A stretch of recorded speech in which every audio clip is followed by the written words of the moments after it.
नमस्कार, मेरा नाम अफी हिंदुस्तानी और आप लगातार दिल्ली का रिजल्ट हमारे साथ देख रहे हैं। चंबल में डकैती और अवध ओझा की बकैती कभी कम नहीं हो सकती, लेकिन पटपड़गंज में अवध ओझा की बकैती को जनता ने नकार दिया है।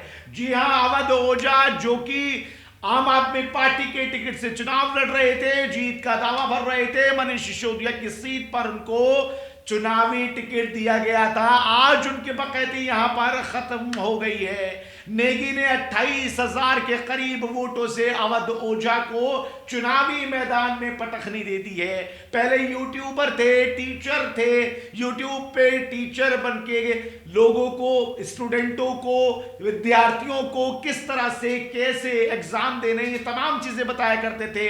लेकिन फिर राजनीति में आ गए और राजनीति में भी वही उनके डायलॉग चलने लगे कि चंबल में डकैती और अवध ओझा की बकैती। लेकिन पटपड़गंज की जनता ने अवध ओझा की बकैती को सिरे से नकार दिया। अवध ओझा साहब मास्टर जी चुनाव हार चुके हैं। 28,000 वोटों से चुनाव अवध ओझा हार चुके हैं। बड़ी खबर आपको बता रहा हूं, ये वही सीट है, वही नेगी साहब हैं जिनके पैर छुए थे नरेंद्र मोदी ने। देश के प्राइम मिनिस्टर ने नेगी साहब जो भाजपा के कैंडिडेट थे उनके पैर छू के एक मैसेज दे दिया था। तब से जो चुनाव बिगड़ा हुआ था वो भी बन गया था। लेकिन उससे पहले भी अगर हम बात करें, इससे पहले चुनाव की, तो नेगी ने मनीष सिसोदिया जैसे बड़े चेहरे को जो पार्टी में नंबर 2 की हैसियत रखते हैं उनको भी धूल चटाने में कोई और कसर नहीं छोड़ी थी। तकरीबन 3,000 वोटों से पिछली बार मनीष सिसोदिया हारते हारते बच गए थे। लेकिन इस बार अवध ओझा नेगी साहब के पल्ले पड़ गए और नेगी साहब ने अवध ओझा को 28,000 वोटों से हरा दिया है।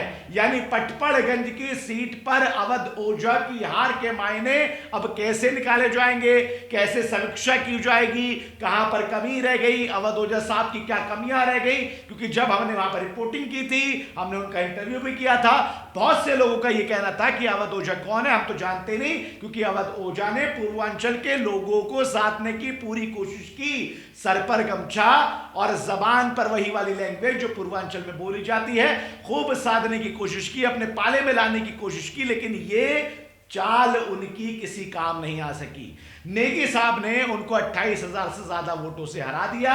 अवध ओझा साहब ये चुनाव 28,000 वोटों से हार चुके हैं और एक और करारी हार आम आदमी पार्टी को दिल्ली के चुनावों में अब देखनी पड़ रही है। अवध ओझा साहब का हारना यह बताता है कि इस वक्त आम आदमी पार्टी के बड़े बड़े चेहरों के हारने के बाद में इस तरह के चेहरे यानी अवध ओझा साहब या बाकी जो राजनीति में नए आए हों उन पर जनता, दिल्ली की जनता भरोसा करना बिल्कुल भी सही नहीं समझती।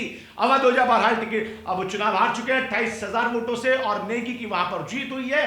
अवध ओझा का चुनाव हारना कई सवाल निशान खड़े कर रहा है बीजेपी के लिए, नहीं माफ कीजिए आम आदमी पार्टी के लिए। क्योंकि आम आदमी पार्टी दावा कर रही थी कि शिक्षा के जगत में क्रांति लाने वाले अवध ओझा साहब इस बार चुनाव आसानी के साथ में जीत लेंगे। इस बार का इसलिए मैं कह रहा हूं क्योंकि पिछली बार मनीष सिसोदिया को काफी मशक्कत के बाद में चुनाव जीतने को मिला था, लेकिन यहां पर दाव उल्टा पड़ गया। अवध ओझा साहब 28,000 वोटों से यह चुनाव हार चुके हैं। दिल्ली विधानसभा के रिजल्ट की लगातार आपको मैं खबरें देता रहूंगा और बताता रहूंगा कहां जीत कहां हार, किसको शेर किसको मार और किसकी बनेगी सरकार। दीजिए इजाजत, नमस्कार।